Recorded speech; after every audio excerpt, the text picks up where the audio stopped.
Harga mati dari Shin Tae-yong, ini 3 syarat utama pemain bisa dinaturalisasi dan bela timnas Indonesia. Namun sebelum masuk ke pembahasan ini jangan lupa subscribe dan aktifkan lonceng notifikasinya agar tidak ketinggalan berita terbaru dari channel ini. Ada 3 syarat utama dari pelatih timnas Indonesia, Shin Tae-yong untuk pemain keturunan bisa dinaturalisasi dan akhirnya bisa membela skuad Garuda. Seperti diketahui, akhir-akhir ini mulai banyak pemain keturunan yang tertarik membela timnas Indonesia. Kemungkinan besar hal itu karena keberhasilan sejumlah pemain naturalisasi bersama skuad Garuda. Jordi Amat, Sandy Walsh, Sain Patinama, Rafael Struijk, dan Ivar Jenner merupakan contoh pemain naturalisasi terbaru yang bisa dikatakan tampil mengagumkan bersama timnas Indonesia. Berkat mereka pun, kini timnas Indonesia mulai dipandang dan mengalami peningkatan di ranking FIFA. Efek positif itu lantas membuat sejumlah pemain keturunan di luar negeri pun tertarik membela timnas Indonesia. Sebut saja nama-nama macam Jay Ises, Luka Evering, Ragnar Oratmangun, dan Ilyas Alhaf menjadi nama-nama pemain keturunan yang secara terang-terangan mengaku tertarik membela timnas Indonesia. Tentu tidak semua pemain bisa begitu saja langsung masuk program naturalisasi. Ada berbagai syarat yang harus dilalui, dan dari Shin Tae-yong, ia memiliki 3 syarat yang harus dipenuhi sang pemain jika ingin dinaturalisasi dan membela timnas Indonesia. Sebut saja nama-nama macam Jay Ises, Luka Evering, Ragnar Oratmangun, dan Ilyas Alhaf menjadi nama-nama pemain keturunan yang secara terang-terangan mengaku tertarik membela timnas Indonesia.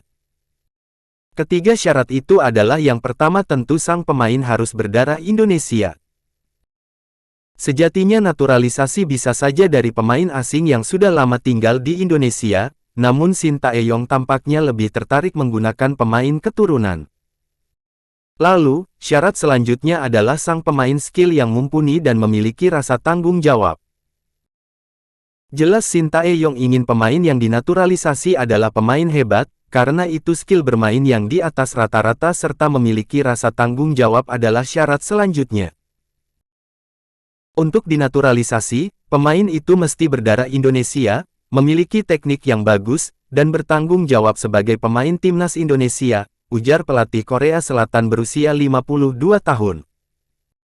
Syarat yang diminta oleh Shin Tae-yong itu sudah berlaku sejak awal Jordi Amat dan Sandy Walsh dinaturalisasi. Hasilnya, kini Jordi dan Sandy terbukti menjadi pemain penting dan memiliki peranan yang penting untuk skuad asuhan Shin Tae-yong. Pelatih tim nasional timnas Indonesia, Shin Tae-yong memberi 3 syarat kepada pemain keturunan yang ingin dinaturalisasi menjadi warga negara Indonesia, WNI, dan memperkuat Garuda. Syarat-syarat tersebut sejatinya tidak terlalu sulit, namun bisa menjadi penyaring untuk PSSI saat hendak ingin menaturalisasi pemain asing. Seperti yang diketahui, akhir-akhir ini mulai banyak pemain keturunan yang tertarik membela timnas Indonesia. Kemungkinan besar hal itu karena keberhasilan sejumlah pemain naturalisasi bersama skuad Garuda. Jordi Amat, Sandy Walsh, Sain Patinama, Rafael Struijk, dan Ivar Jenner merupakan contoh pemain naturalisasi terbaru yang bisa dikatakan tampil mengagumkan bersama timnas Indonesia. Berkat mereka pun, kini Garuda mulai dipandang dan mengalami peningkatan di ranking FIFA. Efek positif itu lantas membuat sejumlah pemain keturunan di luar negeri pun tertarik membela timnas Indonesia.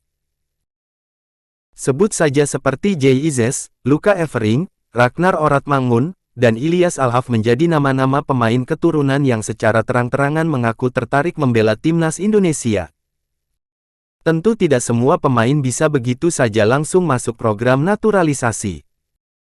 Ada berbagai syarat yang harus dilalui, dan dari Shin Tae-yong, ia memiliki 3 syarat yang harus dipenuhi sang pemain jika ingin dinaturalisasi dan membela timnas Indonesia. Ketiga syarat itu adalah yang pertama tentu sang pemain harus berdarah Indonesia. Sejatinya naturalisasi bisa saja dari pemain asing yang sudah lama tinggal di Indonesia, namun Shin Tae-yong tampaknya lebih tertarik menggunakan pemain keturunan. Lalu syarat selanjutnya adalah sang pemain skill yang mumpuni dan memiliki rasa tanggung jawab. Jelas Shin Tae-yong ingin pemain yang dinaturalisasi adalah pemain hebat, karena itu skill bermain yang di atas rata-rata serta memiliki rasa tanggung jawab adalah syarat selanjutnya. Untuk dinaturalisasi, pemain itu mesti berdarah Indonesia, memiliki teknik yang bagus, dan bertanggung jawab sebagai pemain tim nasional Indonesia, ujar Shin Tae-yong beberapa waktu yang lalu. Syarat yang diminta oleh Shin Tae-yong itu sudah berlaku sejak awal Jordi Amat dan Sandy Walsh dinaturalisasi. Hasilnya, kini Jordi dan Sandy terbukti menjadi pemain penting dan memiliki peranan yang penting untuk skuad asuhan Shin Tae-yong.